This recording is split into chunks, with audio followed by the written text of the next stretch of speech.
6 or 7. I don't know. Don't forget that God is also right there. I prefer to have intact legs. Yeah. You think fear has like ever made a decision for you? I regret doing that. Brother Rusty, take that out, please. Leave that in. Take it out, please. Leave that in. Please, take it out. 3, 2, 1. Here we go.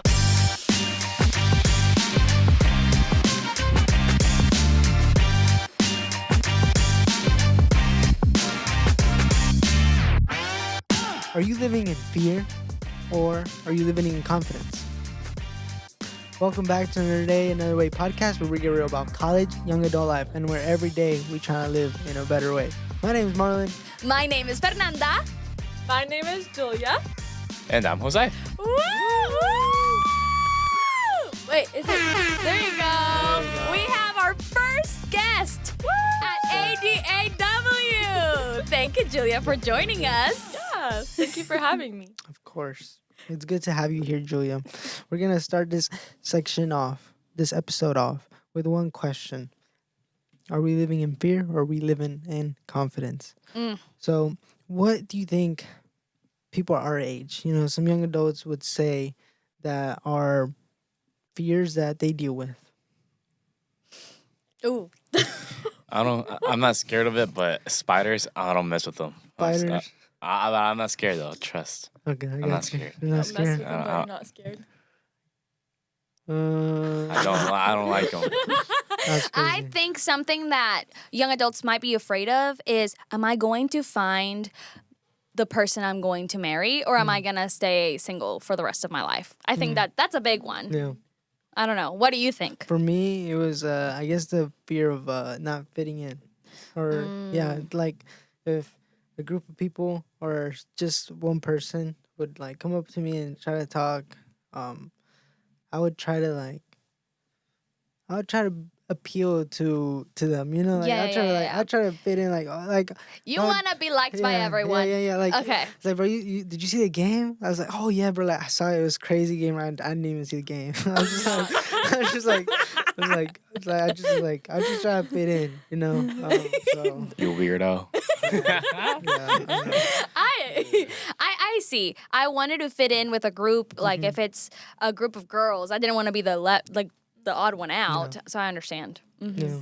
So do you think that fear, like in your life, think about do you think fear has ever made a decision for you? Oh. Yes. Yes. Like soccer when I was younger. Yeah. I was scared of going for the ball, not gonna lie. Yeah. I like 50-50s. I get the ball's right there and somebody else is running for it and I'm running for it. I'm backing out most of the time. I'm not doing that. I prefer to have intact legs. Yeah. I like to walk. Yeah. What about you, Julia? Yes, I would say fear. Well, more seriously, it has probably made me get out of certain situations or things that could have probably benefited me, but out of fear, not really. Yeah. All in God's plan, but still. Exactly. Yeah. I'm just saying this because I know y'all could have said it too, or some people might identify this. Not identify this, relate with this. Okay, there you go. Sometimes whenever, I went to a school that wasn't a Christian college, so I started meeting guys, but then out of fear, I was like, maybe not. And I would just be like, okay, it's better if I'm single because I'm comfortable there. Yeah. So that could be one. Yeah. For me, I would have to say, I would say my parents weren't strict, but they definitely I was definitely not. I was very keen to what they thought of me, especially my mom. So in school, I would always try to so I would try to give her my report card. So sometimes it was good, and then when it wasn't good, I would just be like, I don't know where it's at. I lost it. I don't know where it's at. But I have a history with that thing. Yeah, he sure does. But that's in the past. I'm in college. Yeah. So I definitely whenever we had music classes, when we were learning music, I didn't want to go. Not all the time, surprisingly. So Wait, with who? Music classes with who? Elvis. Yeah. Really? Yeah. We all went to the same music Yeah. class. Yeah, but because my mom like wanted me to like learn and continue serving at church, Mm-hmm. I would make the decision to go even though I didn't want to. So like I mean it's not necessarily bad or good, right? Yeah. Yeah. I feel like we all have like times like Yeah. that where Yeah. like we would much rather do something else than Yeah. actually go Yeah. do it. Even though I love music and stuff, Yeah. I don't really enjoy all like the practicing that it intends. Yeah. And where you not Yeah. mess up in front of people, obviously. Yeah, it's- that is true. And we were new. But also we were trying to work together for the first time. We were working on making the worship team what it is now. Was that tied with fear or not? I was afraid to say no to my mom. Ah. I was afraid to say. Chicken. I was afraid to say no. Hey, but at least Like- you respect your mom. One time I did kind of like, I didn't get mad, but I was a little bit like, I did get a little bit mad because I think once, what's it called? It was my birthday. It was literally my birthday, and Guess what just happened right now? My dad and mom just FaceTimed. Hey. Let's see. Estás Jose, haciendo- are you going to show? Estamos grabando, compa. Wait, take him off. Lo llamamos más tarde. Yeah. Bye, the- Dad. Estamos grabando. It says to the people. Put him. Dale. Mom is doing this. Bye. Bye. Bye bye. Sorry. Continue. the wrong one. Para las peoples. Well, actually, yeah. Talking about them. No, talking about them. It was my birthday, and then we had to go to practice. And then my mom was like, "You gotta go," and I was like, "But it was my birthday." But then Oh. she's like, "But you gotta go." Well. ¿Quieres cincho? Yeah, yeah, ¿Ah? ¿Quieres Yeah. cincho? yeah. So, Jose, do you think that fear of people's opinions nowadays is bigger than the fear of God today?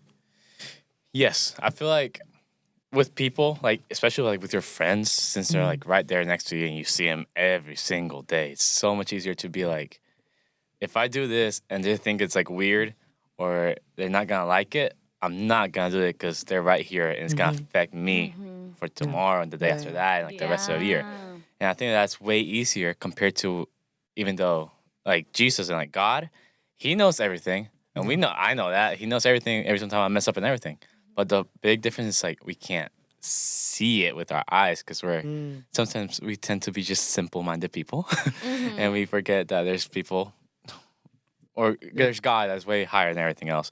But that, yeah, it's so much easier to just see the people in front of you, your friends, like things that are affecting you right now compared to what God is going to affect you for the rest of your life and after and everything. Yeah. So let me ask you guys this question. Like, why do you think we should trade those fears to trust in God? Right? Good question, right? Yeah, that's a good Right. question. Right. Let's see what Jesus tells us about it in Matthew 10, verse 28.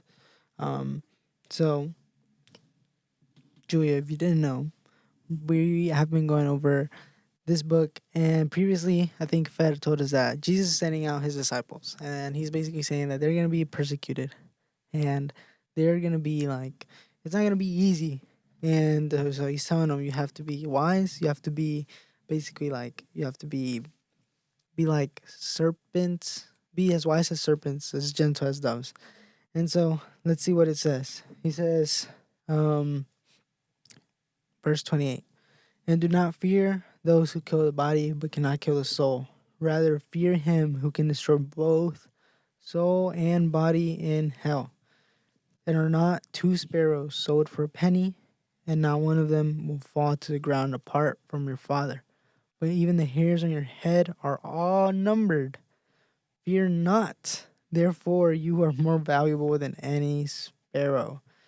So Jesus is telling us, why should we fear men when literally like all they can do, the worst men can do is like stab you and you're gone, right?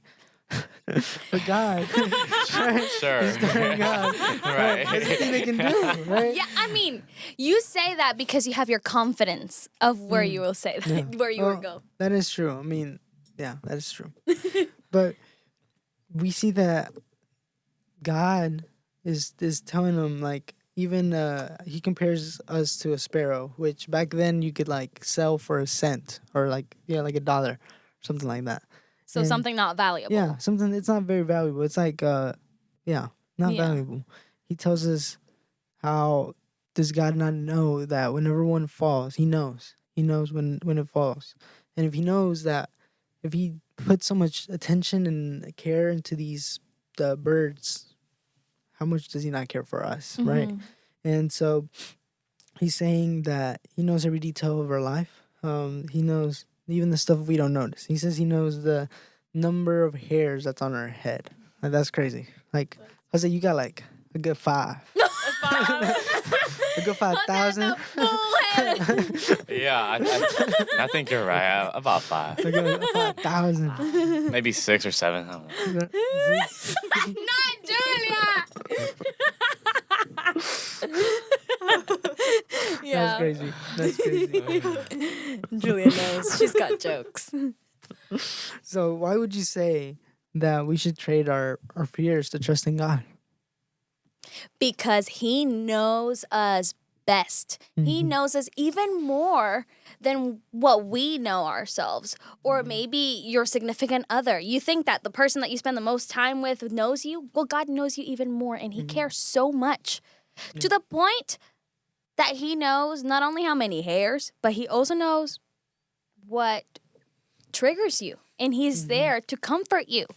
He wants you and he loves you regardless of anything that you have gone through or done. Yeah. So if I know that he is with me and loves me no matter what, I would rather live in confidence with him than in fear and being alone. Yeah. That's good. Bars. Yeah, I was about to say that. I said, bars. Got the mic. Yeah. Anything else, Jose? Yeah, God is all knowing. Like, if there's one person that we should like put all our fear on their hands and for them to like guide us and everything, it should be God. Yeah. Because everybody else, like all the people we know, they're not perfect. They don't know everything. They're people too. Yeah. Everybody has their own issues. But God knows everything. God is perfect. God has all powerful. Yeah, trust him. Yeah. I think if we tie something that Jose said, sometimes we are too worried about what people think because they're right there, right in front of us. Yeah. But don't forget that God is also right there. Mm. You might not see him physically, but you see him all around you. He's the one that created you. He created your friends. He created the nature. Like, he's the reason of why you're able to wake up every day in the morning. And he just wants you. He wants to listen to you. I mean, that's what prayer is about. He wants to talk to you. He wants to protect you. He wants to provide for you. So even though we don't see him, he's always there. Yeah. So in your lows, whenever you feel the most sad or embarrassed, he's there. So use that. He's there. Yeah. He's just the chill guy in the corner. Not chill. He's not. He can be chill. He can be chill guy in the corner, but he can. But he definitely can, like, once in a while, he can come in and. You just see your. It looks like you're in the bathroom. Oh my goodness. I regret doing that. Brother Rusty, take that out, please. Leave that in. Take it out, please. Leave that in. Please, take it out. There's our chill guy. Well, But guys, the world. The world. The world. Oh, no, I'm sorry, I lost. But the world tells us to live for approval. And Jesus is saying that he's approved you. wow. Approved you. Bars. Jesus is saying that you don't have to act or change your attitudes for anybody because he sees you and he loves you and he's there for you. So, amen. No. Yeah. It was great having you guys today with our guest, Julia. Yes, Julia!